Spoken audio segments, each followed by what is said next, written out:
Third person ही उठाता है। हाँ, बाबर देख रहे हैं भारत के एकदम सीधाने आके दस्तक दे चुका है और यहाँ के लोगों को, राजा लोग को अभी समझ में नहीं आ रहा था। अब यहाँ पर जो थे मुगल, देखिए भारत में मुगलों से पहले मुसलमानों का आगमन तो 7वीं शताब्दी में हो गया था। 712 में कौन आया था?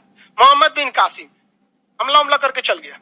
महमूद गजनबी आया, लूट उठ के चल गया 11वीं शताब्दी। गौरी आया, मार काट के चल गया अपना। उसका ससुरा का गुलाम, उसका दामाद यहीं रह गया, तो उसने कौन सा वंश की स्थापना किया? गुलाम वंश। उसके बाद खिलजी वंश। गुलाम वंश के आखिरी सेनापति इसी को मार के कहता अब हमारा खानदान चलेगा। कौन सा वंश? खिलजी वंश। खिलजी में मार काट मचेगा तुगलक वंश। तुगलक वंश के मार काट मचेगा सैयद वंश। और सैयद वंश में मार काट हुआ तो लोदी वंश। अब बाबर जब आक्रमण कर रहा था ना यहाँ पर, कौन सा जगह पे था भैया? बाजौर।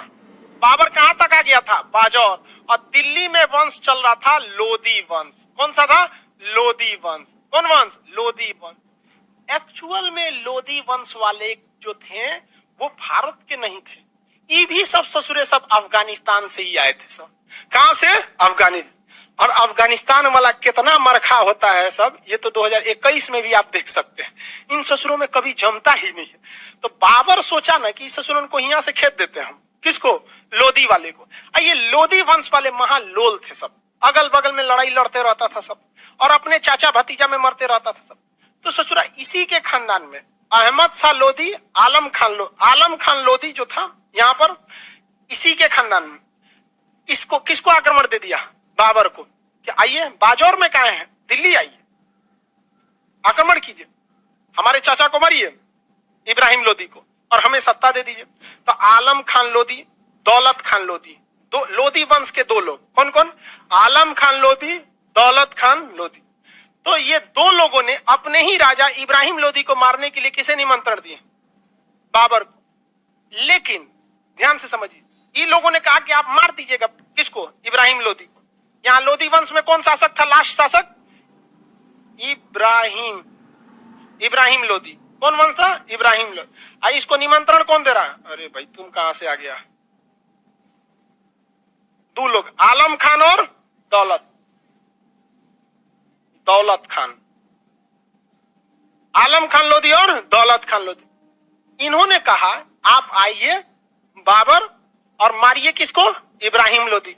अब मार के आपको जितना दिल्ली में लूटपाट मचाना है लूटिए और फिर चले जाइए चुपचाप। इन गधों को पता ही नहीं था कि उसको पास जाने के लिए कोई जगह नहीं है। वो सब कुछ हार गया है। अब दुनिया में इससे खतरनाक इंसान कोई हो ही नहीं सकता जिसके पास खोने के लिए कुछ ना हो। आप देखिएगा, जिसके पास खोने के लिए कुछ नहीं होता है ना, सीधे गरियाएगा।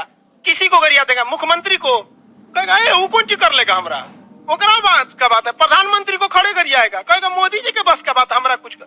ओके, पता है कि उसके पास खोने के लिए कुछ नहीं है, अकाउंट में 10-20 हजार रुपया हो। तो नहीं, हम लोग से कोई बोले ना कि मुख्यमंत्री को 4 बात बोले, अरे भाई पे ना बोलेगा आदमी। प्रधानमंत्री को नहीं, हम लोग के पास खोने के लिए बहुत कुछ है। हमारा यूट्यूब है, एप्लीकेशन है, क्लास है, अपना प्रॉपर्टी है, इतना वो है। कोनो ना कोनो चीज में वो सरकार घुसा देगी, कोनो ना कोनो चीज। नियम कानून के हिसाब से अगर सरकार बैठ जाए ना, सांस लेना मुश्किल हो जाएगा। इतने नियम कानून होते हैं। मोटरसाइकिल चलाने टाइम जूता होना चाहिए, ग्लव्स होना चाहिए, दुनिया भर का नियम कानून हो। अब कुछ नियम कानून नहीं होगा, उठा के डाल देगा जेल में। जाइए, कोरोना गाइडलाइन का उल्लंघन कर रहे थे, देखे पप्पू यादव के साथ क्या हुआ? क्यों? क्योंकि उनके पास खोने के लिए बहुत कुछ था। नहीं तो कौन नहीं उड़ाया कोरोना में धज्जी नियम कानून का? हम खुदे ट्रक में बैठ के आए थे, और भी जब पूरे भारत में सबसे खतरनाक लॉकडाउन लगा था मई 2020 में। ट्रक में एकदम ड्राइवर थक जाता था ट्रक का, तो हम कहते तू हम चला लेते हैं। कहते चला लेते हैं आप? हम कहा हाँ चला लेते हैं। कैसे मास्टर है तू, ट्रक चला लेता है? हम कहे दिन गिर गया है, ट्रक ड्राइवर वाला हमको कह रहा है कैसन मास्टर है। हम कहे भाई अभी तुम ही है सबसे बड़ा, तुम ही को परमिशन। फिर हम मई में आए थे, नहीं बोर्ड उखाड़ के घरे ले गए थे, तब ना इसमें पढ़ाने लगे। तो लॉकडाउन में तो आदमी यूट्यूब में पढ़ाया था। तो जिसके पास खोने के लिए कुछ नहीं होता है ना, वो बड़ी खतरनाक आदमी होता है। बाबर के पास खोने के लिए कुछ था, समरकंद गया, काबुल गया, गजनी गया, खुद उसका फरगाना गया, मुश्किल से मिला था बाजौर। उसपे से इसके अब्बू इसके रिश्तेदार से बुला रहा था आलम खान लोदी, दौलत खान लोदी। बाबरा का है 1 नंबर।